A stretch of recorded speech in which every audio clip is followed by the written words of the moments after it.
Salam rahayu-rahayu buat saudaraku sekalian yang ada di mana saja. Saudaraku, kali ini saya akan menjawab pertanyaan dari saudara-saudara kita dan sekaligus memberikan edukasi tentang ilmu santet. Karena banyak saudara kita itu yang bertanya, apakah ilmu santet itu benar-benar ada?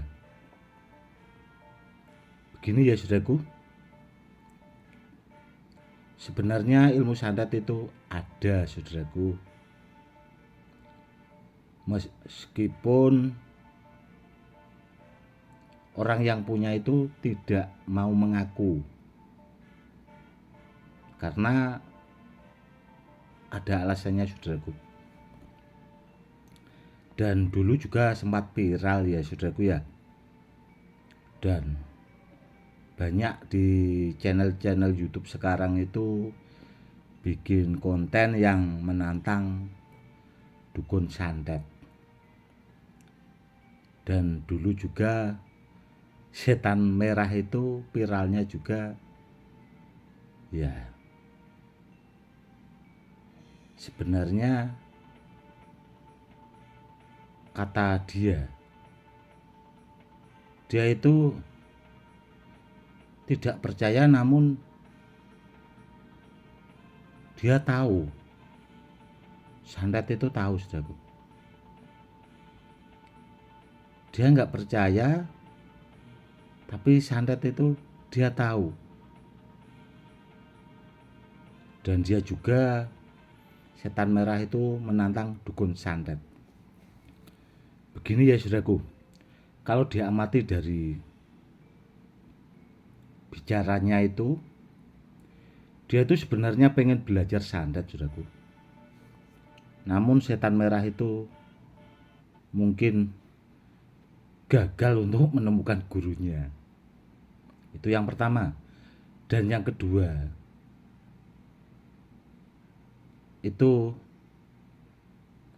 sebenarnya saudaraku ya, pasti ada niat terselubung. Karena apa?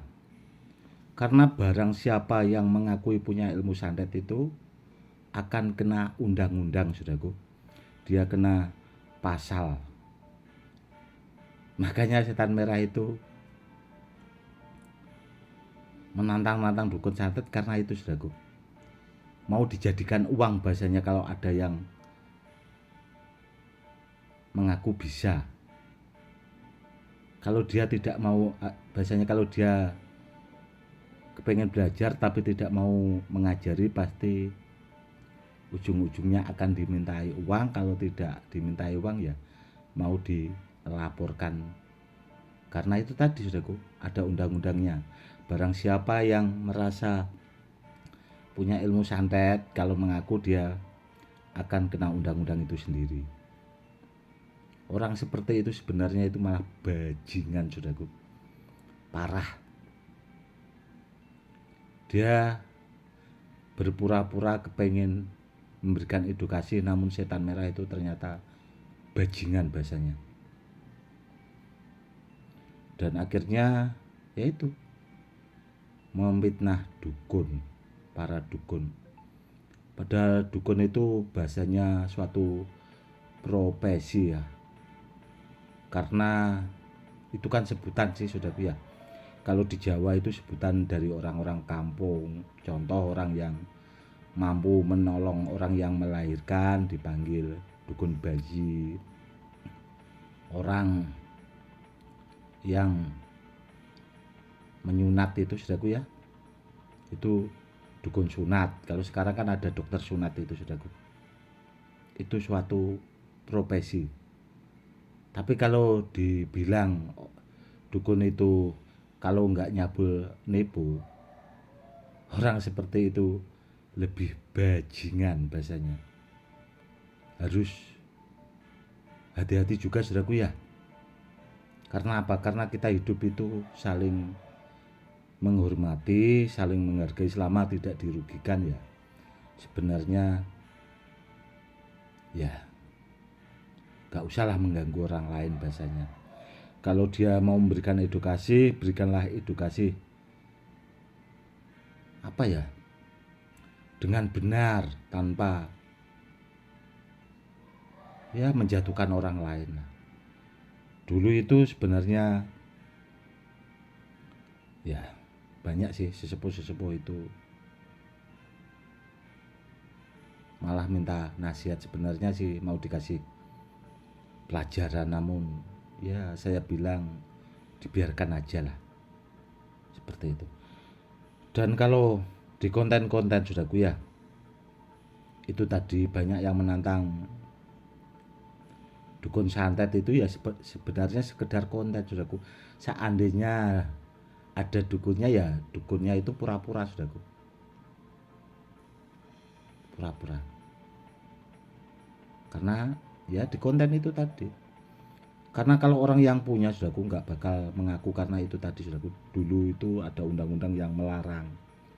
Karena sifatnya santet itu menyakiti tanpa menyentuh. Jawabannya itu Saudaraku ya, buat saudara-saudaraku yang banyak bertanya lewat WA, dari sebenarnya dari dulu sih sampai kemarin ada juga, apakah sebenarnya ilmu santet itu ada Saudaraku. Dan seandainya kalau menurut setan merah itu santet itu lewat racun, sebenarnya gini Saudaraku ya, kalau lewat racun itu bahasanya itu jenisnya ya setahu saya itu adum bahasanya. Kalau orang-orang dahulu bilang itu namanya adum. Jadi bisa lewat makanan, minuman, itu di daerah dekat-dekat sini juga ada Saudaraku. Zaman dulu itu dekat-dekat daerah sini itu dulu ada, itu ya seperti itu Saudaraku, bisa lewat minuman tapi jenisnya racun santetnya. Makanya kalau punya tanduk kambing hutan atau ya jenis itulah, mau dibikin cincin atau pipa rokok itu bisa, selama kita bawa itu Saudaraku. Seandainya kita mau apa ya, santet yang jenis racun atau adum itu tadi, itu gelas atau piring yang kita pegang yang sudah ada adumnya. Contoh terkadang kan kita bertamu ke tempat orang lain itu disuguhi minuman atau makanan seperti itu Saudaraku. Itu kalau orang-orang seperti itu punya adum ya, kalau bahasa kita itu bertamunya kurang pas, mungkin agak sedikit terlalu nggak punya unggah-ungguh, terkadang diuji coba seperti itu Saudaraku. Namun kalau kita punya tanduk kambing hutan itu biasanya piring atau gelas itu pecah, jadi kita itu bisa lolos bahasanya, atau ya aman, seperti itu Saudaraku. Karena jenis santet itu banyak Saudaraku, banyak jenisnya, banyak, dan sampai sekarang itu masih dipelajari.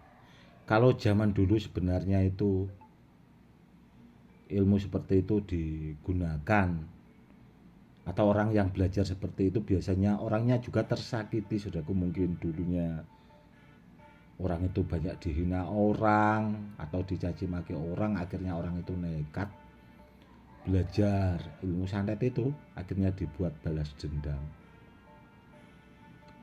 Dan sampai sekarang banyak juga Saudaraku orang-orang yang memiliki atau yang mempunyai ilmu santet itu. Sebenarnya itu tadi Saudaraku, kalau ditanya alasannya dan banyak dikontenkan orang, nantang-nantang dukun santet, nggak bakal ada yang mau ngaku Saudaraku, karena itu tadi ada undang-undangnya, dia akan kena pasal. Oke, seperti itu ya Saudaraku. Semoga Saudaraku paham. Sebenarnya intinya Saudaraku ya, kalau kita itu baik sama orang, saya sudah sering berpesan, saling menghormati, itu insya Allah kita akan baik pula. Namun kalau kita itu bahasanya kurang sopan sama orang, apalagi menyaji maki orang seenaknya, ya seandainya di sana orang mungkin orang itu juga saking gregetan bahasanya, saking tidak terimanya lah bahasanya. Seperti itu. Intinya kita selalu berbuat baik. Semoga kalau kita berbuat baik saudaraku ya kita akan selalu selamat dunia dan akhirat dan dijauhkan dari orang-orang jahat. Intinya seperti itu saudaraku. Oke saudaraku, mungkin cukup sekian dulu edukasi kali ini, semoga lebih bermanfaat. Salam rahayu-rahayu, salam hormat saya Gus Edi.